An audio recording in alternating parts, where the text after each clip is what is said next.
제3장 태어나라. 몽테뉴의 본래 모습, 즉 에세이를 쓰는 문필가로서의 모습 외에 다른 사람들처럼 움직이고 숨쉬었던 그의 삶은 조금 특별했다.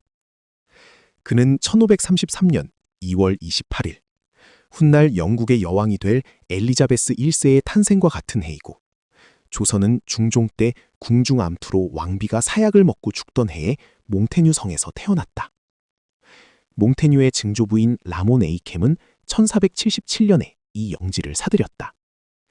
그는 오랫동안 와인, 생선, 그리고 청색염료를 추출하는 데 사용되는 식물인 쪽, 중요한 지역 특산품, 거래로 돈을 벌었다. 그 후 장사를 그만두고 원정전쟁에 참여하여 세금을 면제받았다. 이렇게 적어도 3대에 걸쳐 세금을 내지 않으면 점차 귀족으로 대우받는다. 중세 프랑스의 귀족은 세금을 내는 대신 왕에게 군사적 봉사로서 피해 세금을 내기 때문에 직접세가 면제되었다.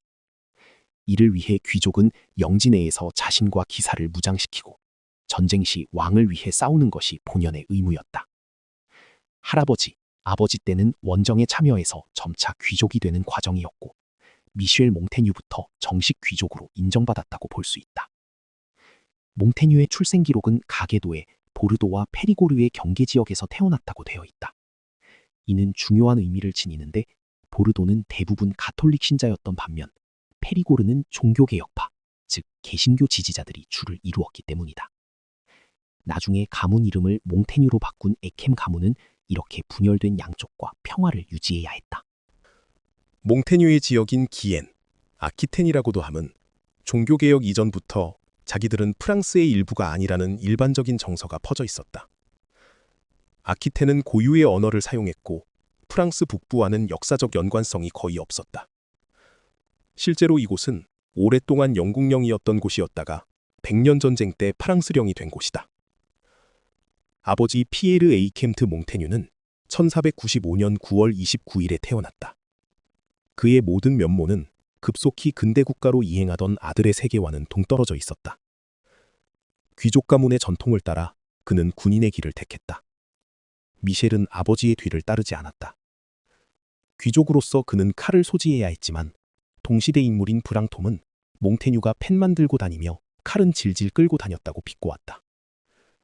일본의 근대화 초입에 료마라는 마지막 사무라이가 더 이상 칼이 필요 없다는 걸 알고는 육혈포를 가지고 다닌 이야기가 연상된다. 이탈리아 전쟁에서 돌아와 결혼한 후 피에르는 보르도에서 정치 경력을 시작했다. 그는 1530년에 베시몬으로 선출되었고 1533년 미셸이 태어났다. 1537년에는 부시장, 그리고 마침내 1554년에는 시장이 되었다. 이 시기는 보르도의 어려운 시기였다.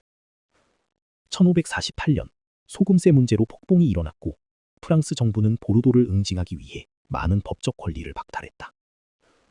피에르는 시장으로서 도시의 권리를 되찾기 위해 최선을 다했지만 권리를 모두 회복하는 데는 이르지 못했다. 이러한 스트레스는 그의 건강을 해칠 정도였다. 몽테뉴가 전쟁의 잔혹함에 대한 아버지의 이야기를 듣고 군인의 길을 꺼렸다.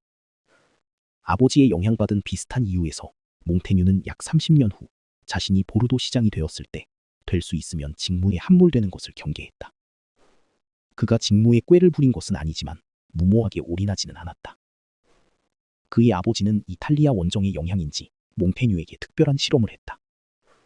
그가 태어난 직후 미셸 드 몽테뉴의 예치는 근처 마을의 농가에 보내져 살게 되었다. 농부 유모를 두는 것은 흔한 일이었지만 몽테뉴의 아버지는 아들이 젖을 먹는 것과 함께 평민들의 생활 방식도 배우기를 바랐다. 그래야 영주의 도움이 가장 필요한 사람들과 어울리는 데 익숙해질 수 있을 것이라고 생각했기 때문이다. 그래서 그는 아기에게 유모를 데려오는 대신 아기를 유모에게 보내 젖을 뗄 때까지 그곳에 두었다. 세리식에서도 피에르는 가장 낮은 계층의 사람들에게 아기를 세례대 위로 안아 올리도록 했다. 몽테뉴는 처음부터 자신이 평범한 농부이면서도 동시에 매우 특별하고 남다른 존재라는 느낌을 받았다. 이러한 복합적인 감정은 그의 평생 동안 함께했다. 그는 스스로 평범하다고 느꼈지만 바로 그 평범함을 깨닫는 순간 자신을 비범하다는 것을 알고 있었다. 그는 자유와 평등의 의식을 이런 식으로 몸에 익혔다. 한두 살이 되어 그가 성으로 돌아왔을 때 양부모 가족과의 단절은 참으로 갑작스러웠을 것이다. 그의 실험적인 교육의 두 번째 요소는 라틴어 원어민처럼 자라는 것이었다. 피에르는 집에서 누도 미쇼에게 페리고리 말을 쓰지 못하게 했다. 피에르는 어떻게든 몽테뉴를 라틴 시대의 키케로와 베르길리우스의 언어에 능통하게 키우기로 했다. 먼저 라틴어를 원어민처럼 구사하는 독일인 가정교사를 비싼 보수를 주고 채용했다. 그 가정교사는 페리고리 방언을 하나도 모르는 사람이다.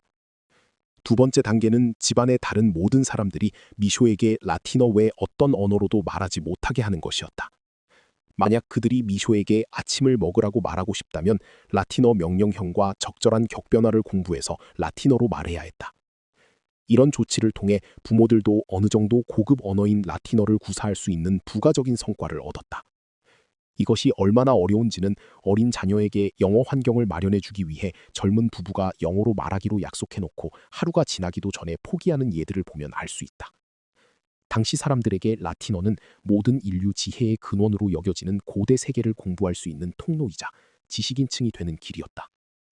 대부분의 학자들은 라틴어로 글을 썼기 때문에 라틴어 구사는 좋은 직업으로 가는 길을 열어주는 것으로 여겨졌다. 피에르는 아들에게 고대의 잃어버린 낙원과 성공적인 미래를 모두 연결해주고 싶었던 것이다. 몽테뉴의 어린 시절 교육 이야기는 나중에 루소가 에밀이라는 교육 소설을 쓴 모티브가 되었을 것이다. 베이크웰의 책 3장, 태어나라의 내용은 몽테뉴의 탄생과 어린 시절 어떻게 교육받았는지를 서술하고 있다. 그런데 에세 본문 26장은 아이들의 교육에 대하여 드 귀루송 백작 부인 이아느 드 포아에게 라는 서간 형식의 글이 있다. 이 글은 몽테뉴가 어린이 교육에 대해 갖고 있는 생각을 아주 상세하게 무려 40여 쪽의 분량으로 자기가 결혼을 중매했던 친지인 백작 부인에게 아이를 낳으면 교육의 지침으로 쓰기를 바라면서 보낸 내용이다. 몽테뉴는 학문을 지극히 사랑했던 사람이다. 그 시절에 이미 고전 원서들을 1000여 권 보유하고 있었다. 귀족 계층으로서 사회의 리더 역할을 해야 할 사람이 먼저 공부해야 할 내용은 오늘날 자유학의 리버럴 아츠에 속하는 것으로 돈벌이나 기술과 대비되는 자유민의 소양에 필요한 학문과 기능을 의미했다. 몽테뉴는 학문을 통하여 그 자녀가 당시에는 남자아이 위주였지만 지식 자체가 아니라 현명한 판단력을 갖는 사람이 되어야 한다고 생각했다. 학문은 매우 훌륭한 장식이며 특히 부인처럼 높은 재산을 가진 사람들에게는 놀라운 도움이 되는 것입니다. 지능은 논리학에서 3단 논법을 만들거나 법률에서 소송을 제기하거나 의학에서 약을 처방하는 것보다 전쟁을 수행하거나 백성을 다스리거나 군주와 외국과의 동맹 및 우호 관계를 협상하는 데 더 능숙하기 때문입니다. 즉, 리더 계층에 있는 사람이 특히 학문이 필요하다는 것이다. 그는 자기가 어려서 책을 읽을 때의 느낌도 편지에 썼다. 플루타르코스의 책을 보면서 나는 종종 내가 그의 생각과 일치하고 비록 아주 먼 거리일지라도 같은 길을 걷고 있다는 사실에 만족감을 느꼈습니다. 라고 했다. 책을 얼마나 몰입해서 읽고 이해와 적용까지 이루어지고 있었는지 짐작하게 한다. 가정교사 선임에는 단순한 학자나 박식한 사람보다는 훌륭한 기사가 되기를 바라는 마음으로 학문을 추구하는 사람이라야 합니다. 그의 머리가 가득 찬 사람보다는 오히려 머리가 잘 다듬어진 사람을 가정교사로 찾아주도록 힘써주기를 바랍니다. 라면서 품위 있고 현명한 사람이 될 것을 강조한다. 몽테뉴에게 바른 덕성은 찡그리고 심각하게 사는 것이 아니라 인생을 즐기며 질서 있게 살면서 얻어지는 것이었다. 지혜의 가장 분명한 징표는 끊임없는 명랑함이다. 지혜로운 영혼은 마치 달 위의 하늘처럼 항상 맑고 평온한 상태에 있다. 라고 했다. 이런 교육을 받은 아이가 권모술수의 모사꾼이 될 리는 없을 것이다. 그 시대는 자유주의 사상이 막 피어나려던 시점이다. 그 시대의 첨단을 걷던 몽테뉴는 내가 보기에 거의 자유주의자다. 오늘날 현대의 자유인들은 아이러니컬하게도 자유에 대한 학습을 하지 않고 졸업 후 취직해서 직장을 잡는 분야에 몰두한다. 몽테뉴가 교육에 대해 말할 때 이런 돈벌이 교육은 거의 하층민이나 하는 공부였다. 그는 노력에도 불구하고 학생의 자질이 안 되어 해야 할 공부를 멀리하고 끝없이 잡기에나 마음이 쏠린다면 그의 잠재력에 따라 길러지고 처분해야 한다고 말한다. 만약 이 학생이 너무나 고집이 세서 고귀한 원정이나 현명하고 학식 있는 담론에 대한 진실된 이야기보다 모리스 댄스나 곰놀이 같은 잡기를 따른다면 나는 그가 공작의 아들일지라도 좋은 도시에서 도제로 들어가 다진 고기파이 만드는 법을 배우는 것 외에는 다른 해결책이 없다고 생각합니다. 오늘날 한국의 공교육에서 제대로 된 교양 교육이 실종되어 있다. 우리는 자유가 무엇인지, 어떤 역사를 통해 추구되어 왔는지, 근대 국가와 자유는 어떻게 연관되는지 배워본 적이 없다. 그저 끝없이 토익과 취업을 위한 경쟁을 했을 뿐이다.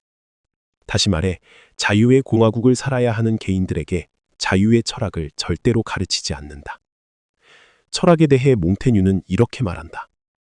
참으로 안타까운 것은 이 시대의 철학이, 심지어 지적인 사람들조차 허황되고 환상적인 이름, 의견이나 영향력 면에서 아무런 쓸모도 가치도 없는 것으로 여겨진다는 점입니다.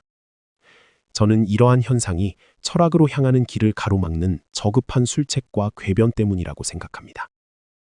이 말은 철학 중에서도 술책과 궤변, 음침한 결론으로 유도되는 것을 조심하라는 것이다. 예를 들면 오늘날 포스트모더니즘 철학이 이런 예라 하겠다. 한국 땅에서는 사실상 지난 수십 년간 자유의 철학은 철저히 숨기고 포스트모더니즘이라는 해체의 철학, 편가르기 철학만이 득세했다. 철학을 하더라도 이런 음침한 철학은 안 된다. 사는데 긍정적인 효과가 있고 세상을 발전시키는 철학이라야 한다. 몽테뉴의 말을 들어보자. 문법학자 데메트리우스는 델포스 신전에서 담소를 나누고 있는 철학자들을 발견하고 그들에게 말했다. 내가 크게 착각한 것인지 아니면 당신들의 쾌활하고 유쾌한 표정을 보니 당신들은 그다지 심오한 담론을 나누고 있는 것 같지 않소. 그러자 그중 한 명인 헤라클레온이 대답했다.